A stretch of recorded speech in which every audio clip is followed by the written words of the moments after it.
It's important for us to know today that the Federal Reserve System is nothing more or less than a banking cartel. And so when the chairman of the Federal Reserve steps before one of those congressional committees and he says, well, let me explain our monetary policy. We decided to raise interest rates, or we decided to lower interest rates, or whatever we decided to do. He always says it's because it's in the best interest of America. It's for you folks. We raised interest rates to cool down rampant inflation for you folks. Or we lowered interest rates to stimulate investment and production, to get the economy moving again for you folks. When in truth, a cartel has only one purpose for existence, and you folks have nothing to do with it. A cartel is only there to enhance and promote the interests of the members of the cartel. So if Mr. Bernanke, or formerly Greenspan, had said, well, we raised interest rates this week because we thought we could get away with it, nobody would mind, that wouldn't go over too well, because that's not in the interest of you folks. But once you understand that basic nature of the Fed, that it is a banking cartel, then so much, if not everything, that's happening in recent times and in the immediate future suddenly makes sense. And you are not the beneficiary of any of it. You may wonder in recent times when we see the Federal Reserve creating these, used to be billions, which scare us, now it's trillions. And one week alone, I think they created $17 trillion out of nothing. That's what they do, you know. Out of nothing. Where did that money come from? Nothing. It didn't come from anywhere. And where did it go? That's the thing that shocked people. Well, it went to the banks, didn't it? What do you expect? Duh. That's what those guys are there for. It's not to give it to you. It's not to stimulate the economy. It's not to stimulate the home market. It's not to provide jobs or employment or anything. It's to make sure that the banks do not fail. So they can make risky investments. They can loan millions, billions of trillions of dollars to third world countries or corporations that don't stand a chance of ever again making a profit. But they'll lend the money anyway because they can collect interest on it. And if the loan goes bad, they can go back to Congress, their partners in this cartel, and say, in the interest of America, we must provide this money to keep these banks afloat, because if the banks close, America will fall and will be taken over by the Red Chinese, or something like that. Children will starve.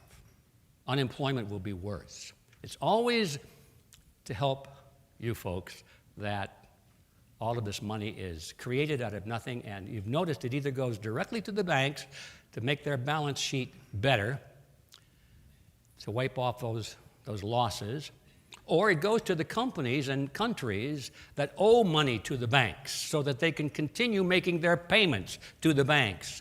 So it's either directly or indirectly, most of that money winds up in the banks. And as you continue looking down this path where we're headed, you see where we started, where we are now, and I'm going to say it again and over again, unless there are some major changes in the forces acting on that line of history, it's going to get worse, and nothing is really ever going to change.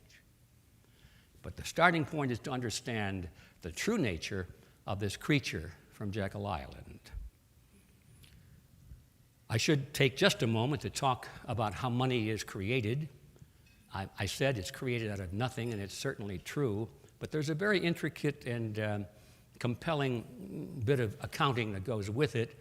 And once you clear your mind of all of the accounting phrases in the banker language, and you realize, oh my gosh, this is nothing but a fraud, once you get down to that level, then it gets very simple.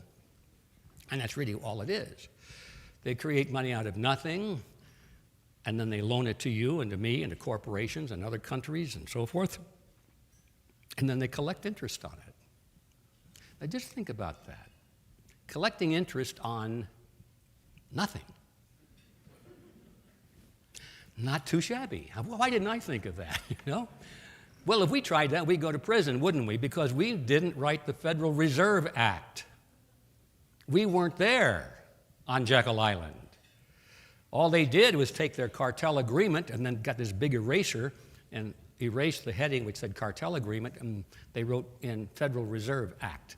And they got these dum-dums in Congress to vote for it. And so now what would normally be just a cartel agreement between formerly competing businesses now is enshrined in law. And you and I are bound by law to obey their cartel agreement. And if we don't, we go to prison, which is why most people think it's a government agency.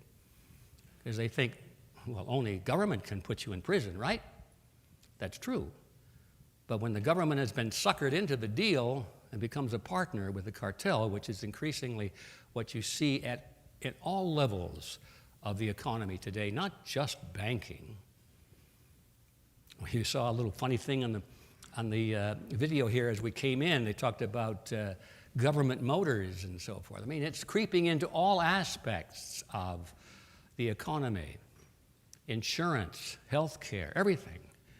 So when it becomes cartelized like that, it gets the government behind it, and the laws make it so that you have to obey the arrangement that basically was created by business cartels for their advantage and their control over the economy, and to make sure that you don't get in the way and just dutifully pay up what you owe and don't make waves.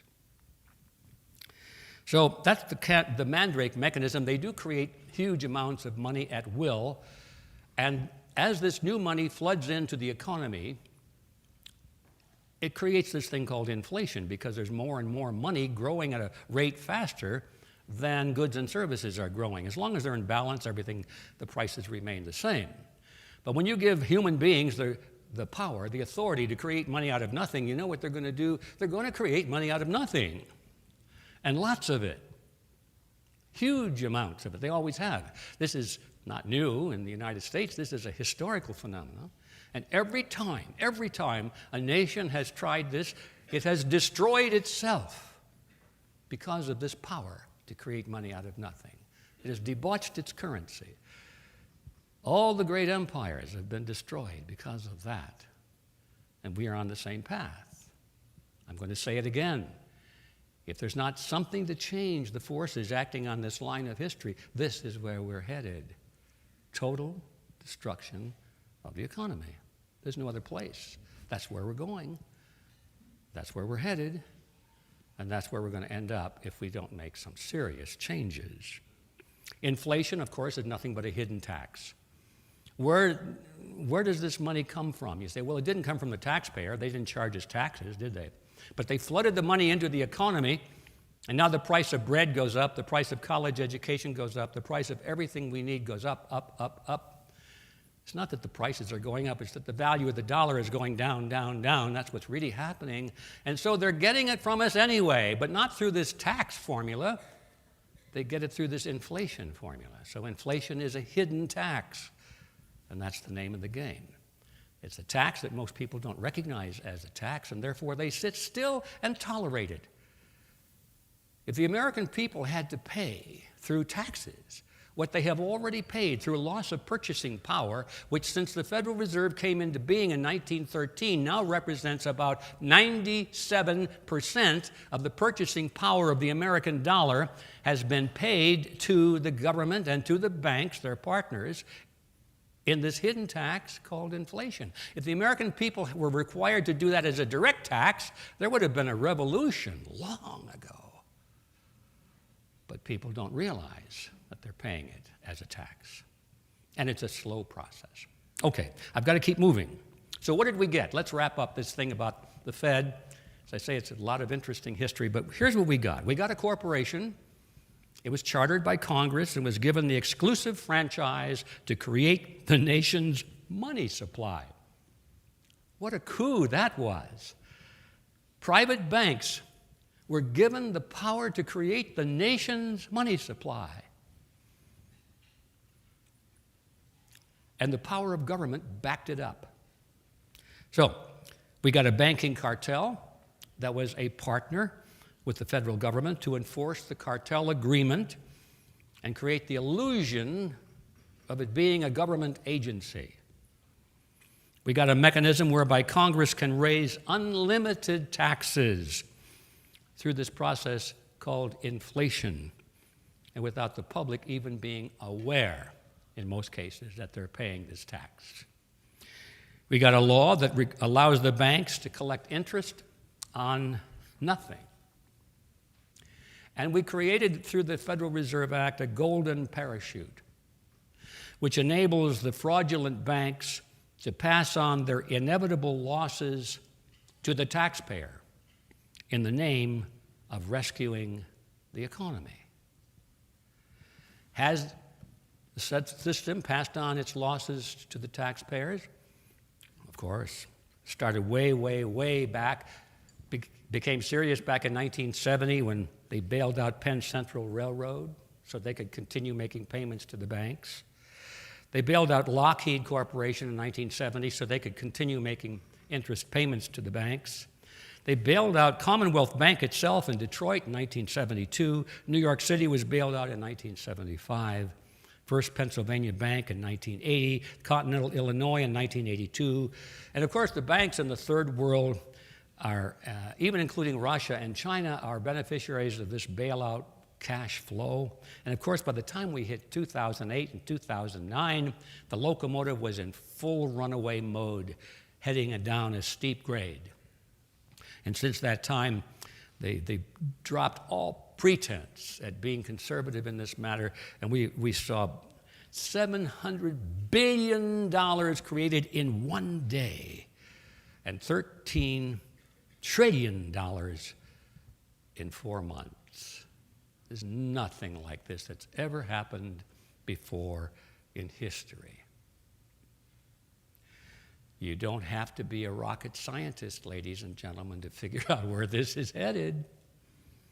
Unless that line of history is altered, it's headed to the end. It cannot be sustained. And even though I see some older heads in here, maybe not quite as old as mine, but I'm here to tell you most of us in this room will live to see the end of it. Now, these are not rescue packages. These are not economic stimuluses. This is nothing less than legalized plunder of the American people.